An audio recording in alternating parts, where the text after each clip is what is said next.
This is Knicks Now by Chat Sports. I am your host, Marshall Green, and Mike Brown, in his first game, preseason game, against the Philadelphia 76ers, gets a win as they win this ball game 99-84. There's a lot to talk about, and we're going to spend some time recapping what happened with Josh Hart as he appears to have suffered a back injury, and that is never good. Before we do, though, with preseason game number 1 in the books, that means the regular season is right around the corner.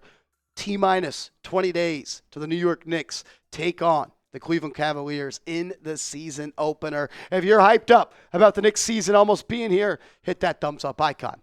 All right, so some bad news. Josh Hart left this game early on in the fourth quarter, with what appeared to be a back injury. He went up for a rebound, but even then, he was grimacing, and you could see the pain on his face. Grabbed the rebound, put the ball on the deck like one time, fell to the ground, and he was kind of squirming on the ground a little bit, and then he had to be helped to his feet, walked to the locker room. Before that, he threw the ball in pain into the stadium's seats, and he actually got ejected for that, but he was never coming back into this game. Back injuries are scary. You wonder how long those are going to linger. And with Josh Hart already having a right ring finger injury that he's going to have to wear a splint for all season long, I wonder if it's just, hey, go get the finger surgery. I don't know the timetable of that. Take some time off for the back and come back in January or February and be ready to roll. I'm worried about the finger. I'm worried about the back. Preseason game 1, you get hurt, and that's not great. Other injury news, before we talk about the dominant performance of Mitchell Robinson, OG Anunoby did not play. They're calling it a hand sprain. I don't know how serious the injury is. Serious enough for him to not play, but that could also mean he's just dinged up a little bit, and they're taking it slow. So, not great. 2 injuries already for the New York Knicks. The good news, Mitchell Robinson was awesome. Mitchell Robinson looked in shape, and he looked healthy. And it's been a couple of seasons since we could say that. And we saw the type of impact that he had on this basketball game from Jump Street. 16 rebounds for Mitchell Robinson, and he only played 18 minutes. Only played 18 minutes. So he had a rebound per minute. Also had 5 offensive rebounds. The relentless pursuit of the basketball off the rim. It's one of the best skills in the NBA. He's the best in the NBA at it. And if Robinson can maintain his health, maintain his in-shapeness, he is a difference maker for this basketball team. Another bright note, I thought Mikal Bridges looked good. And look, I understand 40% from the field. I'm not really worried about all that. He looked aggressive, he looked confident, and he looked comfortable. And those are all things that I didn't think he possessed last year. The ball was moving more. He was pushing the pace. He was attacking the rim. He wasn't fading away on layups. He was looking to lay it up off the square. Had a couple of nice reverse layups with some English on it. Mikal Bridges looked good, and if he could take another step, man, this team just gets that much more scary. And Miles Mcbride, I thought he was awesome as well. You could see immediately that the pace quickened when Mcbride and Bridges were in the game. Deuce came in the game, and it was push the ball up the floor every single time. Have the guys fill the fast break lanes and maintain the right way to play that.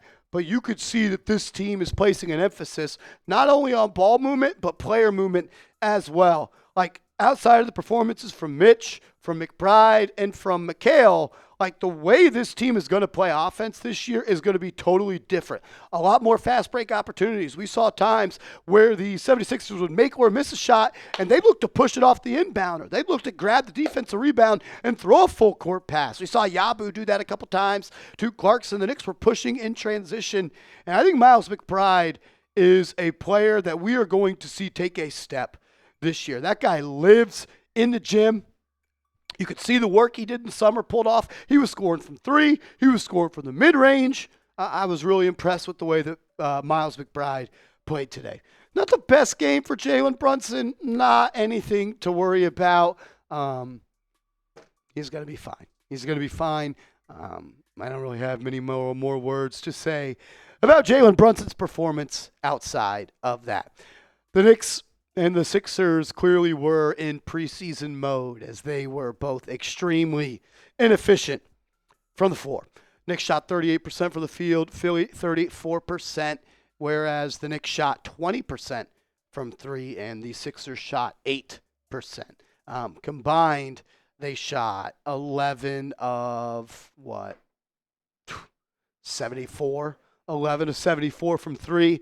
A lot of shots, a lot of misses, a lot of bad misses. Welcome to NBA preseason. Got a couple more thoughts coming up around the corner, but get your Knicks hat, chatsports.com/NYK hat /chatsports.com/NYK hat / it's Mitchell and Ness. It's on sale. It was $32. Now it is just $25.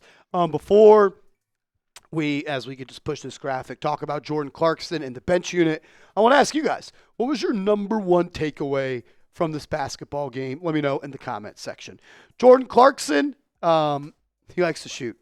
He likes to get into the lane. He likes to take contested shots.